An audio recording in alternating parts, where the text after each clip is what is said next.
Saya akan menjelaskan tentang Max Wertheimer.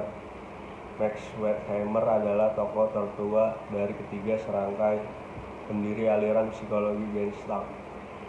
Wertheimer dilahirkan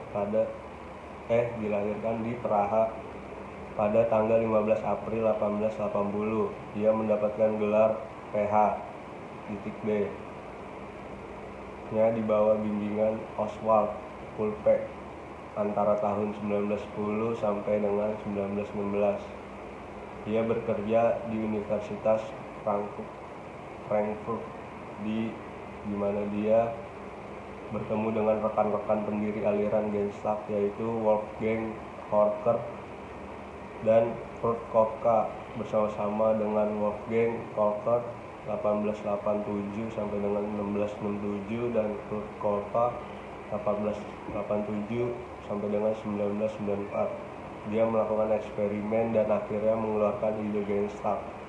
Tahun 1910 ia mengajar di Universitas of Frankfurt bersama-sama dengan Kohler dan Koepka yang saat itu telah menjadi asisten di sana. Konsep penting teori psikologi Gestalt yaitu hipenom yaitu bergerak objek statis menjadi rangkaian gerakan yang dinamis setelah dimunculkan dalam waktu singkat, dan dengan demikian memungkinkan manusia melakukan interpretasi. Wolfgang Kohler adalah seorang psikolog asal Jerman yang lahir pada tanggal 21 Januari 1887 di Tallinn, Estonia, dan meninggal pada tanggal 11 Juni 1967 di New Hampshire, Amerika Serikat. Kohler merupakan tokoh penting dalam pengembangan pemikiran psikologi Gestalt yang berusaha memahami pembelajaran, persepsi, dan komponen-komponen lain kehidupan mental sebagai kesatuan struktur. Sebagai asisten dan dosen di Universitas Frankfurt, dia melanjutkan penelitian auditorialnya. Pada tahun 1912, dia bersama Kurt Koepka menjadi bahan eksperimen dari penelitian tentang persepsi yang dilakukan oleh Max Wertheimer, yang laporannya tentang penelitian tersebut menghasilkan pemikiran Gestalt. Sebagai direktur bagian penelitian autopoid dari Prussian Academy of Sciences di Tenerife, Canary Island, Kohler mengadakan percobaan-percobaan mengenai pemecahan masalah yang dilakukan oleh simpanse. Ia menemukan kemampuan para simpanse tersebut untuk menggunakan peralatan-peralatan sederhana dan membangun rangkaian-rangkaian sederhana. Beberapa teori atau pemikiran dari Wolfgang Kohler. Yang pertama yaitu psikologi Gestalt. Pada awalnya, Kohler melakukan percobaan mengenai pengertian sebagai salah satu penelitian untuk pengembangan teori Gestalt. Pengembangan ini dilakukannya sebagai bentuk kerjasama dengan Max Wertheimer dan Kurt Koepka dalam pengembangan hukum-hukum pengamatan dan penerapannya dalam belajar dan berpikir.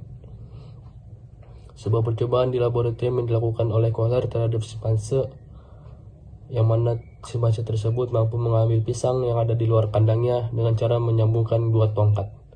Gagasan psikologi Gestalt dari Kohler disampaikannya di dalam bukunya yang berjudul The Mentality of Apes.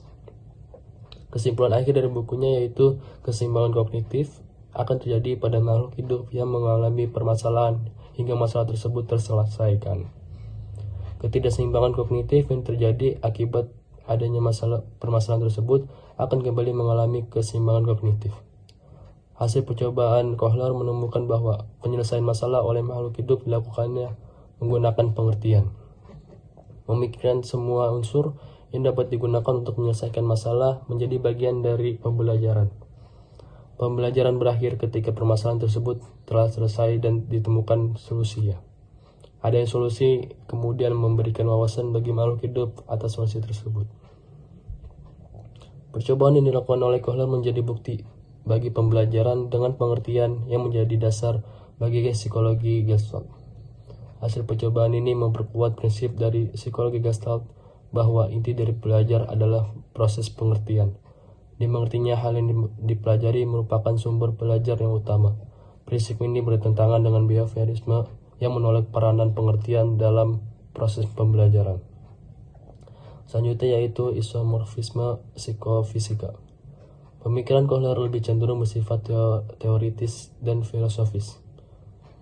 Prinsip isomorfisme psikofisika dijadikan sebagai asumsi dasar. Prinsip ini menyatakan bahwa persepsi atau ingatan memiliki struktur pengalaman kesadaran yang memiliki struktur fisik aktivitas di otak. Perwakilan ini dapat terjadi karena otak dan pikiran adalah identik. Ia memberikan perumpamaan mengenai hal ini, yaitu adanya keteraturan yang dialami dalam ruang yang identik dengan tatanan fungsional di dalam penyebaran proses otak yang didasari oleh sesuatu. Dalam pandangan Kohler, dasar dari proses otak yang berdasarnya adalah arus listrik transneuronal. Arus listrik ini mengalir di daerah otak yang mampu memberikan pengertian atasnya secara baik. Karya tulis Wolfgang Kohler. Selama bekerja Akademi Ilmu Pengetahuan Prusia, Kohler menuliskan penemuan-penemuannya ke dalam bukunya yang berjudul The Mentality of Apes yang diterjemahkan pada tahun 1917. Bukunya ini memberikan wawasan dan membahas mengenai revisi atas teori pembelajaran secara radikal. Kohler juga menulis karya lain yang berjudul Psychal Gestalt in Rest and Stationary States. Penulisan buku ini bertujuan untuk memberikan ketentuan mengenai hubungan antara persepsi dengan proses fisik dalam jaringan saraf. Kurt Koffka lahir di Berlin pada tanggal 18 Maret 1886. Sumbangan Koffka kepada psikologi adalah penyajian yang sistematis dan pengalaman dari prinsip-prinsip. Gestalt dalam rangkaian gejala psikologi mulai persepsi, belajar, mengingat, sampai kepada psikologi belajar dan psikologi sosial. Teori Koffka tentang belajar didasarkan pada anggapan bahwa belajar dapat diterangkan dengan prinsip-prinsip psikologi Gestalt. Teori Koffka tentang belajar antara lain: 1. Jejak ingatan atau memory trace adalah suatu pengalaman yang membekas di otak. Jejak-jejak ingatan ini diorganisasikan secara sistematis mengikuti prinsip-prinsip Gestalt dan akan muncul kembali kalau kita mempersepsikan sesuatu yang serupa dengan jejak-jejak ingatan tadi. 2. Perjalanan waktu berpengaruh terhadap jejak ingatan. Perjalanan waktu itu tidak dapat melemahkan, melainkan menyebabkan terjadinya perubahan jejak, karena jejak tersebut cenderung diperhalus dan disempurnakan untuk mendapat gestalt yang lebih baik dan dalam ingatan. Yang terakhir adalah latihan yang terus-menerus akan memperkuat jejak ingatan. Psikologi Gestalt, Kurt Lewin.